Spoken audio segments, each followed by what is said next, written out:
So, ayun yung benta ko today. Sa Facebook lang yan ha. Hindi pa kasama yung benta ko sa eBay, Amazon, diba, Walmart, na ipapak ko naman bukas. Facebook Market. So, ito naman, bubuksan ko isa-isa. Tapos, i-check ko.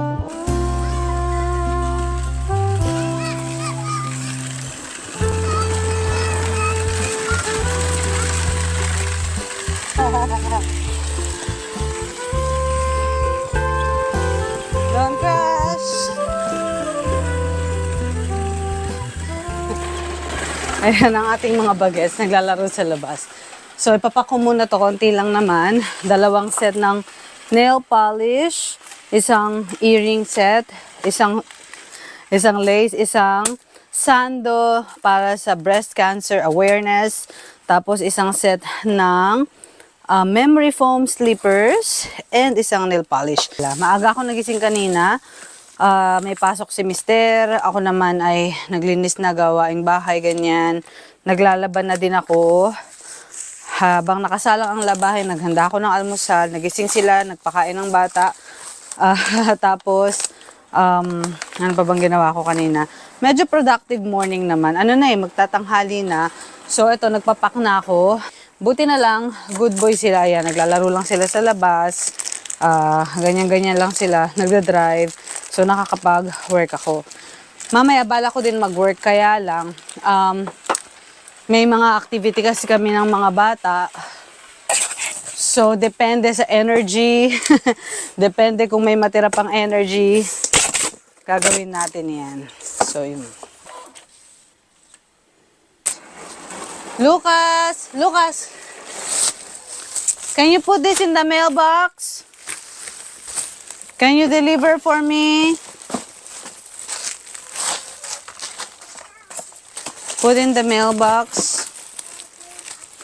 Deliver. Chicken Papa.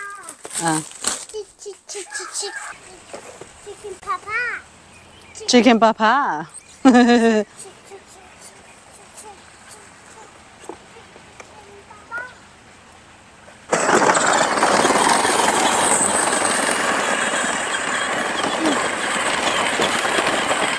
So we need 1 cup of cornstarch.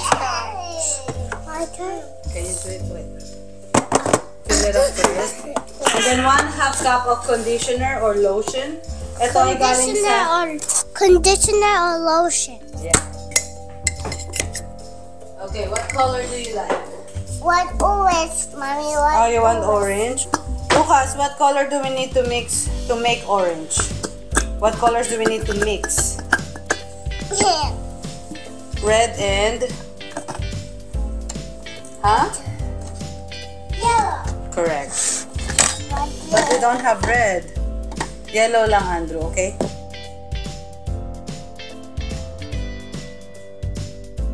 Hello. Hello. I don't know. Andrew, done. Ta-da! Can you help me? Yeah, I'll clean this part first. Oh. I will clean up. I tried the conditioner. This is like an experiment. Why? Just because. But experiment means you are trying to find out something or figure out something, right? I just want to figure out this. If it will work or not. Oh, that's correct. We want to figure out if lotion or conditioner will work. Oh, it's so hard. This is hard. Oh, this one. My conclusion is lotion better. Your conclusion is? Lotion is better. Lotion is better? You mean Yes. you like it hard? This is lotion, remember? This is conditioner. Conditioner? I mean, this is conditioner. Yeah. My conclusion is conditioner is better. Ito na. Ayan. With cutting. So high, Mommy.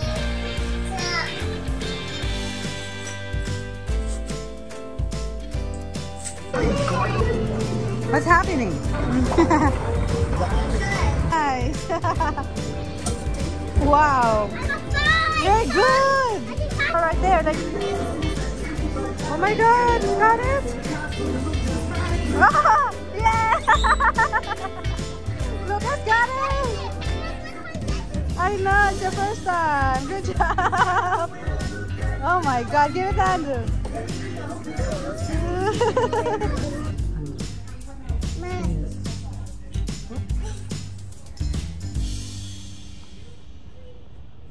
Yan, pauwi na kami, friends.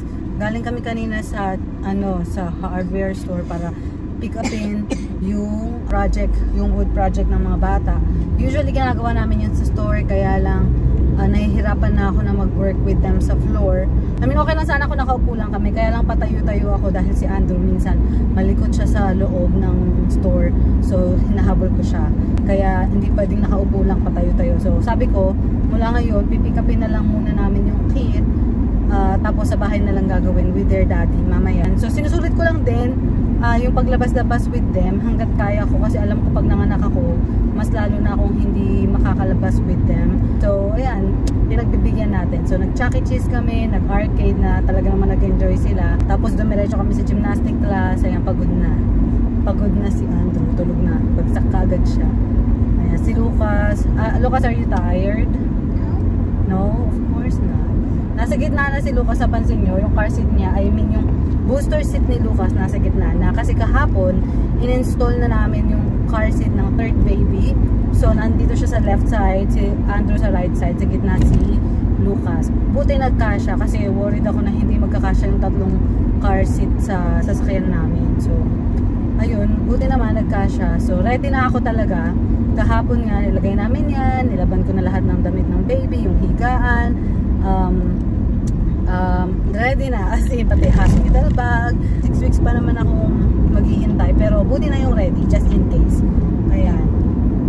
Sa mga mamis dyan, alam ko makaka-relate kayo na itong period na to, yung last month, well, last 6 weeks for me, ito yung pinaka nakakainit. Diba? Yung parang push na push ka na, ready ka nang ilabas, excited ka na makita si baby. Pero you're counting every day, pero ang tagal talaga, nakakainip. Ito talaga yung nakakainip na period. Kaya din ako actually bumili ng mga bagong palette. Kung napansin ninyo, well, sabi ko kasi, di ba, magfo-focus na ako sa mga wholesale. Pag wholesale kasi hindi masyadong matrabaho sa business namin. Kung bibili ka lang, packing lang talaga yung pinakatrabaho namin. Pero, parang few weeks ago, namili kami ng 4 na liquidation palette. So, talagang it will make me busy. Goal ko na ma-unbox at ma-list, ma-process yung 4 na liquidation pallets na yon within the next 6 weeks. Tingnan natin kung kaya ko. Yun yung goal ko, pero talaga binili ko yun para maging busy ako at hindi ako masyadong mainip sa aking last few weeks ng pagbubuntis. Yun talaga yung goal ko dun. So, yan, mamaya yan, tulog na si Andrew. Pagbalik namin sa bahay,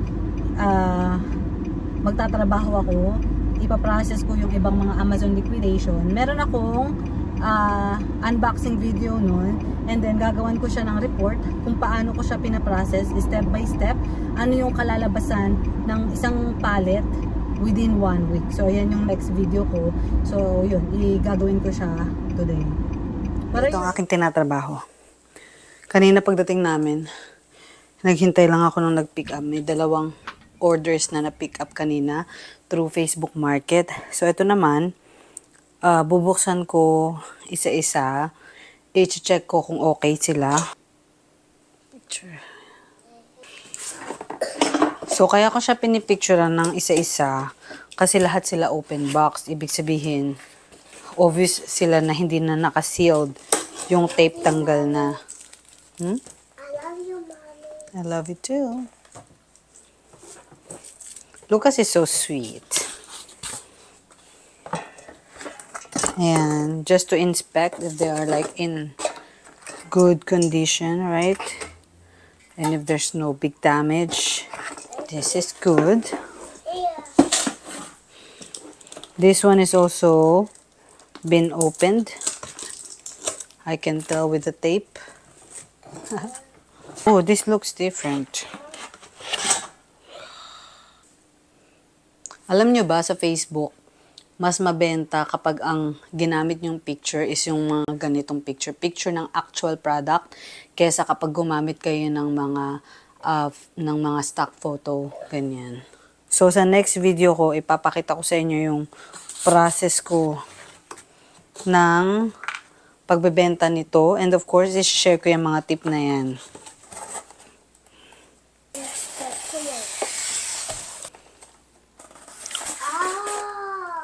So, this one is actually brand new. As in, never siyang nabuksan.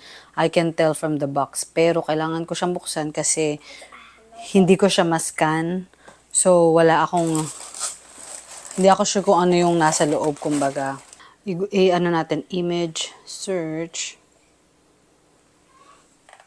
But it says in tempo. I know. Why is it in Spanish? I have no idea. So, this one was also opened.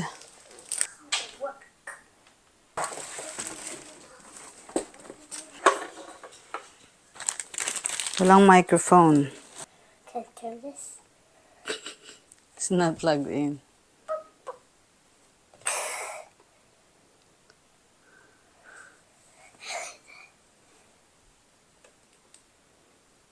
It's not gonna turn on. There's no electricity. I bet this will sell fast. Okay, ito na yung last na ito test ko for today. Okay.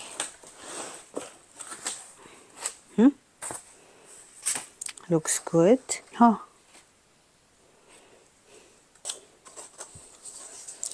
Shower fixture.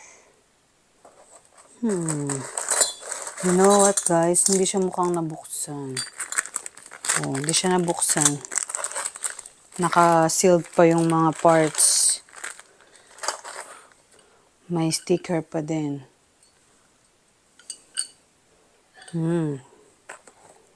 This is a good sign. O, diba? Naka-sealed pa. Hindi siya nabuksan. So, this is a really, really good sign. Pero, bakit siya ni-return? So, i-scan ko muna. Wow. $132.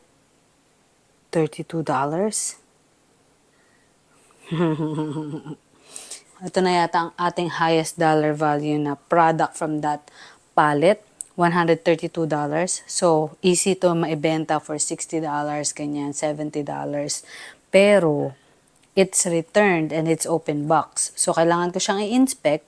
So far, mukhang hindi naman siya talaga nagamit or hindi siya tinry i-install kasi mukhang nakasealed pa yung mga parts o hindi siya, walang gasgas, walang sign na ito ay nagamit. So, ang gagawin ko na lang is i-inspect ko kung nandito yung lahat ng parts. So, ayan, dun sa listing mismo, nakalagay dyan yung lahat ng parts. So, inspect ko. 1, 2, 3, 4, 5, 6, 7, 9. Okay. Good. So, kompleto at maayos. Oh, that's really good. So, pipicturean ko pa din to kasi ibebenta ko siya as open box.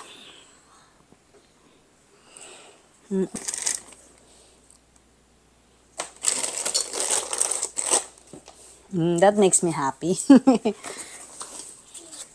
So, itong product na to, I can easily sell this sa eBay.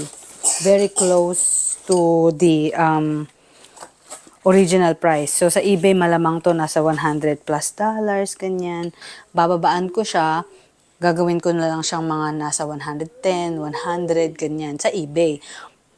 Pero, yung 100 na yun, pag ako pa ang nagbayad ng shipping, nakita nyo naman malaki, malamang sa malamang, ang makukuha ko na lang dito is nasa approximately lang to, mga $60, ganyan.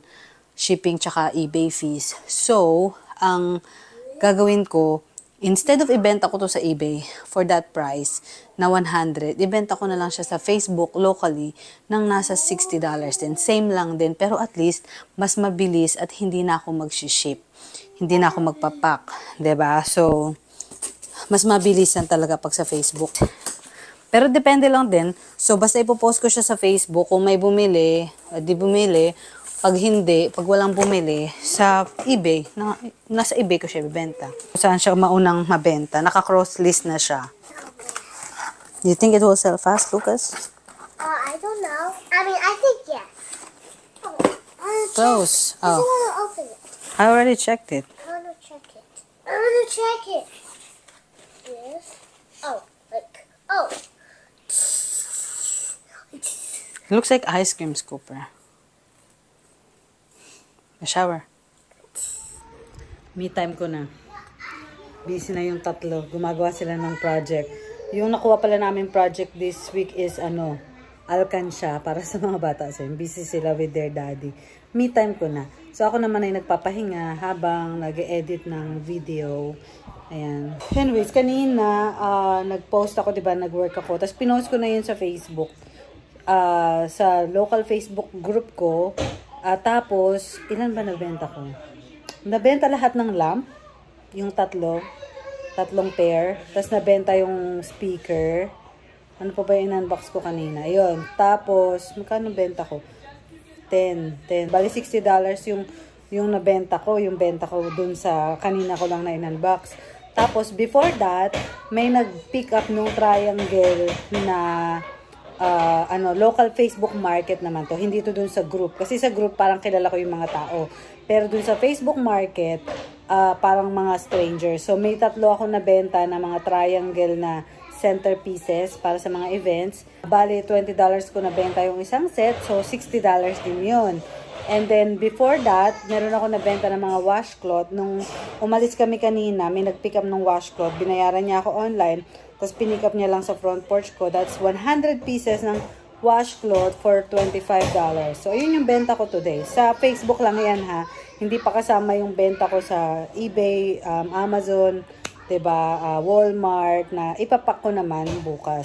Lahat yan ay galing dun sa Amazon pallet na sinasabi ko. Kaya abangan nyo yung unboxing video at yung update ko about that pallet. I would really like to give the tips kung paano ko na i-flip yung isang pallet na gano'n na nabibenta ko siya ng mabilisan. Nakita nyo naman sa isang araw, diba, ilan yung nabenta ko.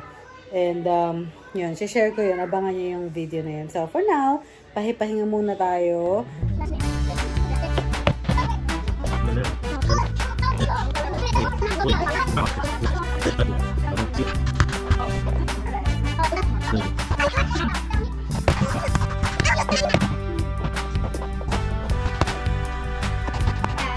After one activity, they still have an idea.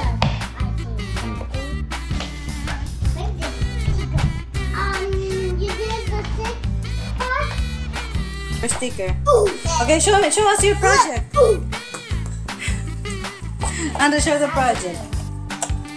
Wait, why would you remove that though? To change money. Oh. So you remove the doggy. Or you have to. And then if If it's you can see inside. oh, that's so cool.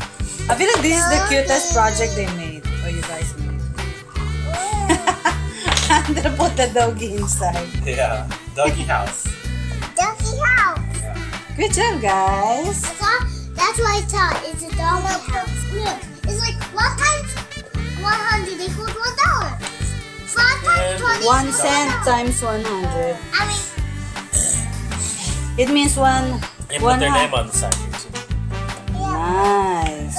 so it's like don't say it. Times 100 equals $1. 5 cents times 20 equals $1. 10 cents times 10 equals $1. 25